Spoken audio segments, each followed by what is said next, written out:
இந்த பரம சத்தியத்தை புரிந்து கொள்ளுங்கள். பரம சத்தியம் என்னன்னா, உங்க உடம்ப மாத்தணும்னு நினைச்சீங்கன்னா, ஹெல்த்தியா மாத்தணும்னு நினைச்சீங்கன்னா, யோகா பண்ணணும், பிராணாயாமம் பண்ணணும், ஜிம்முக்கு போகணும், எக்ஸசைஸ் பண்ணணும், ஹெல்த்தியா சாப்பிடணும். இதுக்கு எவ்வளவு வேலை இருக்கோ அதுல 10ல் 1 மடங்கு கூட உங்களுடைய காரண சரீரத்தை மாற்றுவதற்கு நீங்கள் போட வேண்டிய அவசியம் இல்லை.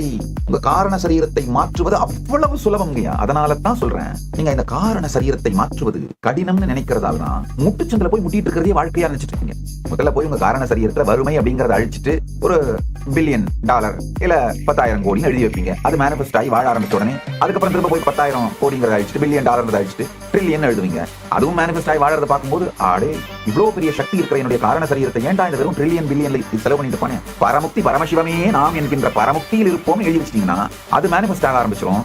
அதுக்கு பிறகு செல்வத்தை வெளிப்படுத்த மாட்டீங்கன்னு நான் சொல்ல வரல, அது பாட்டுக்கு வெளிப்பட்டு இருக்கும். ஏன்னா பரமசிவ பரம்பொருள் அனைத்தின் தலைவன்